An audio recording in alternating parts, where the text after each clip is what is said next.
تعالیٰ نے ارشاد فرمایا فَاذْكُرُونِي أَذْكُرُكُمْ کہ تم میرا ذکر کرو میں تمہارا ذکر کروں گا۔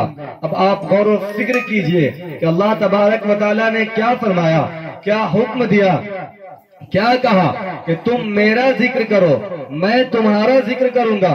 اب ایک اللہ کا بندہ، ایک نبی کا غلام اپنے رب کو کس طرح یاد کرتا ہے اور کس طرح سے یاد کر سکتا ہے، جب آپ غور و فکر کیجئے گا، جب آپ سمجھنے کی کوشش کیجئے گا تو آپ کو پتا چلے گا کہ رب کائنات کی ذات کو یاد کرنے کے لیے، نبی کا ذکر کرنے کے لیے، خدا کو یاد کرنے کے لیے صرف یہ طریقہ نہیں ہے کہ ایک انسان محفل میلاد سجوائے، بلکہ انیک طریقہ ہے جس کے ذریعے ایک بندہ مومن اپنے رب کا ذکر کر سکتا ہے۔ جب آپ علماء سے پوچھیں گے تو آپ کو بتائیں گے، معلوم پڑے گا کہ جب کوئی بندہ مومن قرآن پاک کی تلاوت کرتا ہے، وہاں پر اگر کوئی 2 لوگ 4 لوگ موجود ہیں، اگر وہ سن رہے ہیں تو قرآن پاک پڑھنا ہی تو خدا کا ذکر ہو جاتا ہے۔ سبحان اللہ سبحان اللہ۔ قرآن پاک پڑھنا، کیونکہ قرآن میں کیا ہے،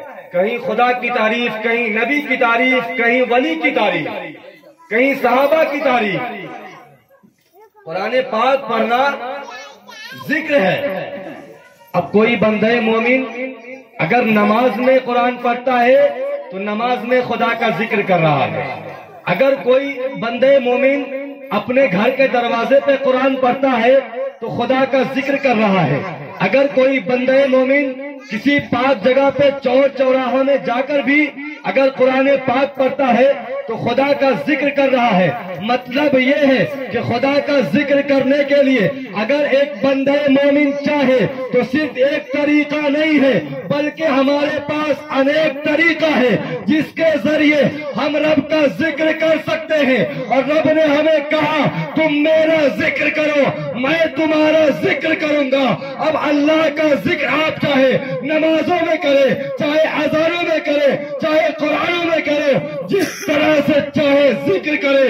اگر اللہ کا ذکر آپ نمازوں میں کرتے ہیں تو بھی اللہ آپ کے ذکر کو سن رہا ہے۔ اگر اللہ کا ذکر آپ قرآن پاک پڑھ کر کرتے ہیں تو بھی خدا آپ کے ذکر کو سن رہا ہے۔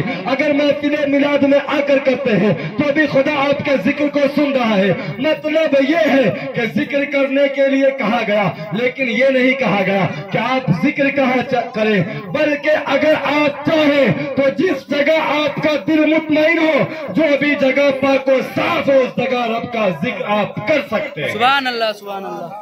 جو بھی جگہ پاک و صاف ہو، کیونکہ اگر آپ چاہیں تو مسجد میں خدا کا ذکر کر سکتے ہیں، اگر آپ چاہیں تو اپنے دروازے پہ کر سکتے ہیں، اگر آپ چاہیں تو اپنے چھت پہ کر سکتے ہیں، اگر آپ چاہیں تو اپنے روڈ پہ بیٹھ کر کر سکتے ہیں۔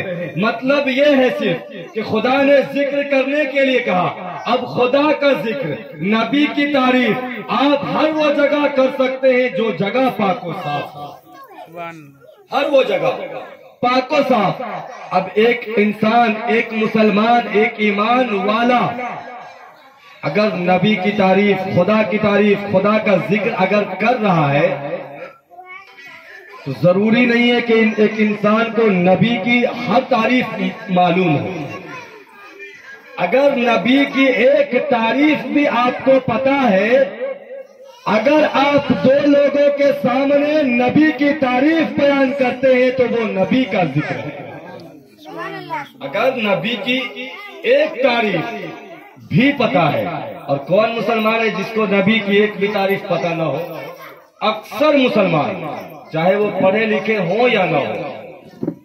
اتنا تو ہر مسلمان کو پتا ہے کہ اللہ تبارک و تعالی نے ہمارے نبی، دونوں عالم کے مالک و مختار محمد الرسول اللہ صلی اللہ تعالی علیہ وسلم کو اللہ نے نبیوں کا سردار بنایا۔ یہ نبی کی ایک تعریف ہے۔ اگر کوئی مسلمان اپنے گھروں میں بیٹھ کر ہی اپنے ماں کے سامنے، اپنی بیوی کے سامنے، اپنے بچوں کے سامنے اگر نبی کی اس تعریف کو بیان کرتا ہے تو بھی وہ نبی کا ذکر بیان کر رہا ہے۔ کیونکہ ذکر کس کے سامنے کیا جاتا ہے؟ لوگوں کے سامنے۔ ذکر کا عام بھاشا ذکر کا